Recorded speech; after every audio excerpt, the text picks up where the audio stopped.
Tell the truth. Tell the truth. Where it's like, yeah, you're not connected, but you sort of are. Anyway, this is Monfrey and Myers Tell the Truth, where we try to illuminate you on the mysteries of marketing, help you avoid getting ripped off, save some money, make your marketing more effective. And today's topic is to look, it's a process, not a project. They see So us here's a everywhere. question for you. Like, so sales has a process. Yes. You don't hear it referred to as sales projects. It's sales That's process. true. I did not think of that. Yes, you're right. Yeah, nobody's jerking their chain about it. But it is. In fact, I would say everything in business is a process. Your business doesn't start and just, well, some maybe do, rarely, but it's actually the word for it these days is a grind. You have to grind. I don't like that word, but it is something that really you get up every day and you're forwarding towards the objective in a kind of an organized way, but you're also evaluating. So this is where you get into attribution, right? If you're looking at everything like separate things, when in reality, the social organics fueling the email response, and that's fuel, and the ads are fueling this, and they're going, there's this whole system going on, and you decide that I don't think this social media stuff is doing anything, just kill it. Well, it's almost like you just took, two of the cylinders of the motor away. That motor's still going to run somewhat, but you keep taking stuff away, the system falls apart. And I think, if you're looking for attribution, there are things that you can clearly measure, and there's other things you can't. But we try to get clients to focus on revenue and profitability. Are the metrics moving in the right direction? Ironically, in the old days, marketing wasn't held to an attributable standard like they are today. Yes. And now we're having to go back to that.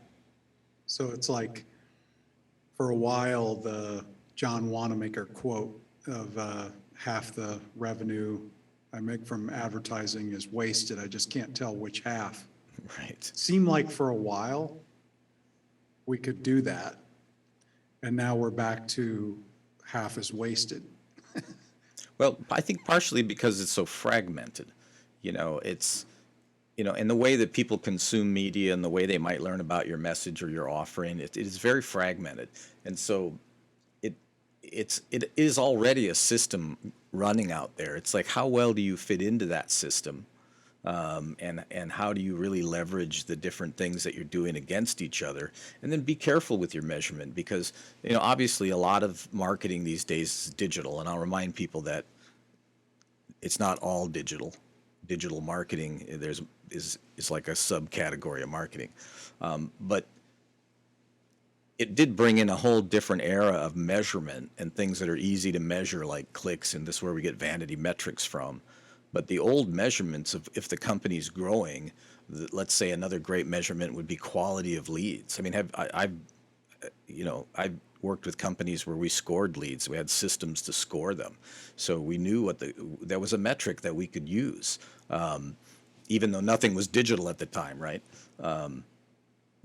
But it's basically the same process, but you might be using different tools. And then I think it's gotten a lot harder to reach people. Became around creating MQLs, right? Yes.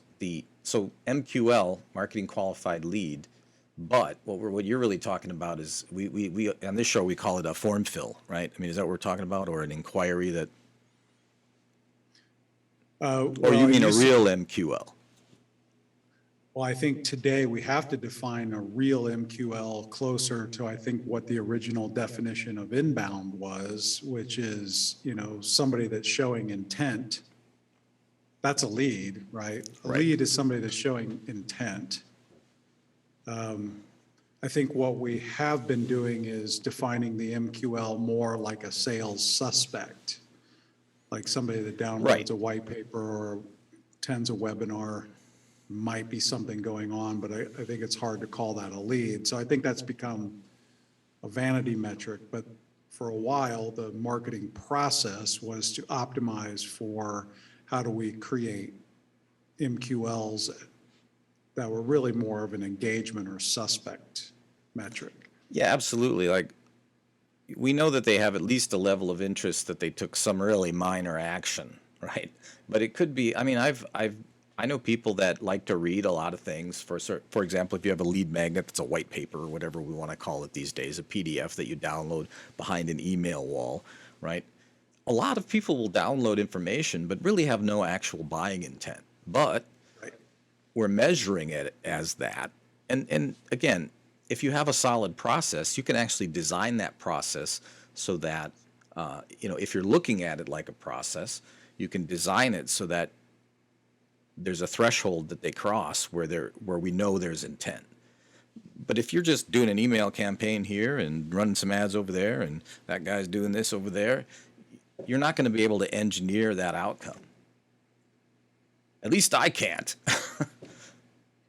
Now, I think the process for marketing should be more designed around how do we get people to SQL as opposed to, how do we track their engagement? Right. It's a different question, right? It's a different question is. about what are the projects to help get somebody sales ready. Oh God, now I'm getting confused. Projects, it is, It's and I don't want to confusing. get too esoteric about it because I like to talk, as it is in practice, and I guess what we're really getting at here is, there's actually a number of processes that intertwine, and until you have some sort of deliberate way to juggle what actually is a ton of information. I mean, think about it. If you're making decisions, and some companies might be spending millions of dollars on marketing, and they're making a lot of decisions, it just seems insane to me that those decisions would not be considered overall and have been arrived at through a process that can be articulated. I mean, Yeah, it's. I just don't it's see really it- collaborative decision-making process as opposed to directive leadership. or top And down. it starts at the right? top. Right, exactly. The CEO says we need a new website, or the CEO can say, hey, you know what? We're going to engage our teams into a process. It's defined like this. This is what we want as the outcome. To me, it isn't that difficult, but maybe it's because I've been doing it for decades. But there's no magic to it. It's really just look at it the way that you would plan any other part of your business and make those decisions. And then you really kind of shift, as you start to execute, right? You're going into the project mode, right? But in my mind, I see things like this. So here's the project mode going on. And then over the top of that is still the process mode, right? And in a sense, you're the laboratory, and you're running these experiments, and you're seeing what's happening, and hopefully, if you're doing it right, you like what you're seeing, and you change a little bit and get a little better, and you're watching that, and it really becomes about not the metrics themselves, but the trend of the metric over time. Like, I try to tell people all the time, Google's not like exactly accurate, right? It's really not about the number as much as it's about if your trends are going in the right direction, it should absolutely translate to revenue. And if it's not, there's probably a problem with your process or a lack of a process. Absolutely. That's what I found That- in doing tons of research and working with hundreds and hundreds of clients.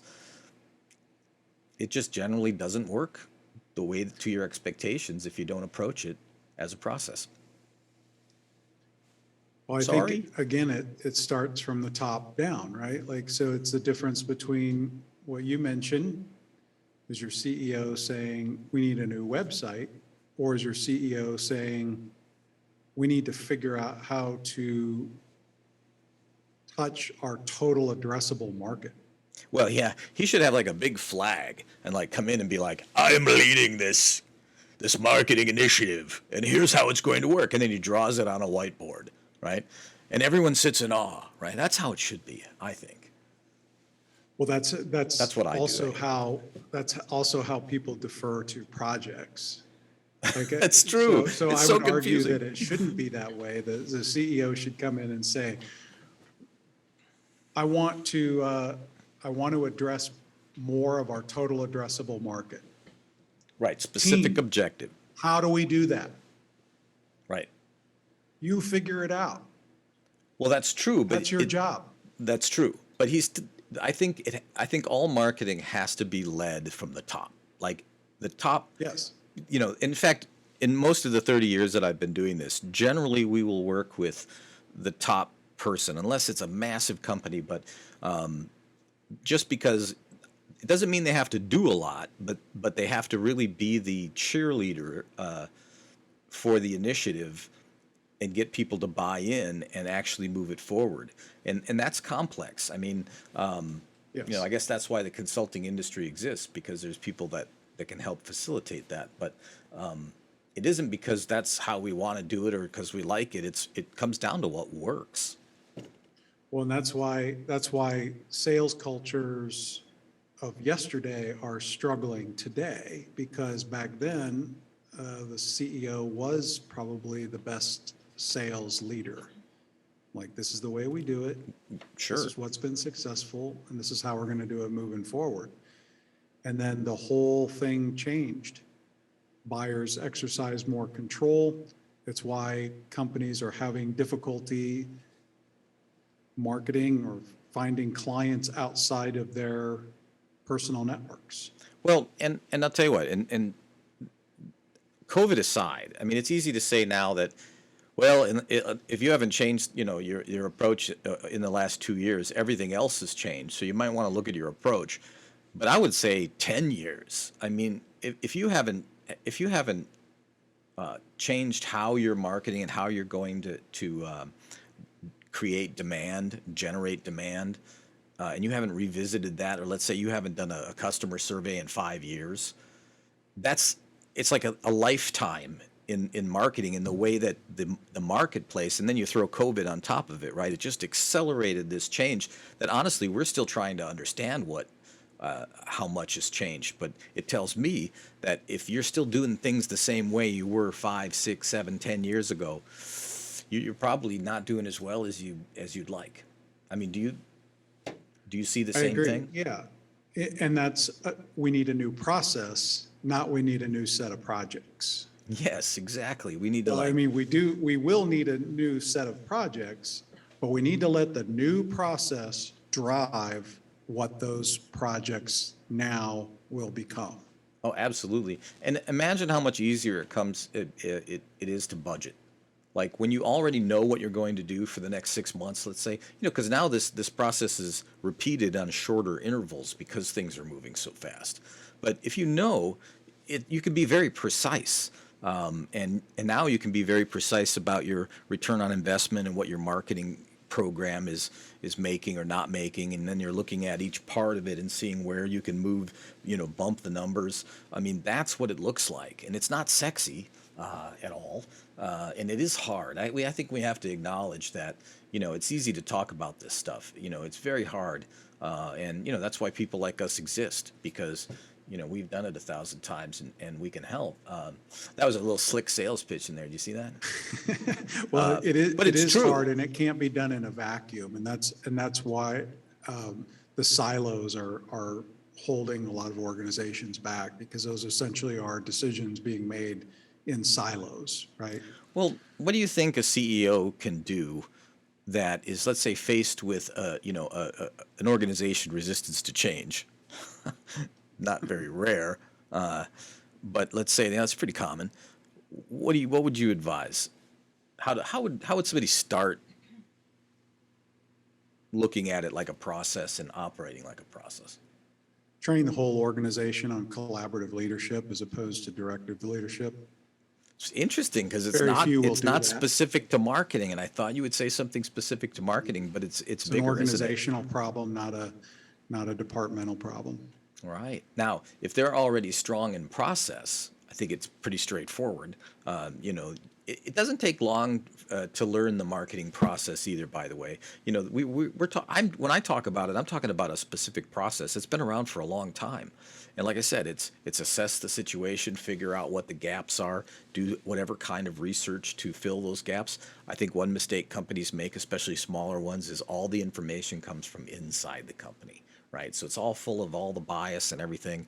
I liked what do if we're going to be able to stand behind the results of our work is bring in outside information that's objective. It's going to confirm or it's going to conflict or whatever. It doesn't matter. You're getting the information.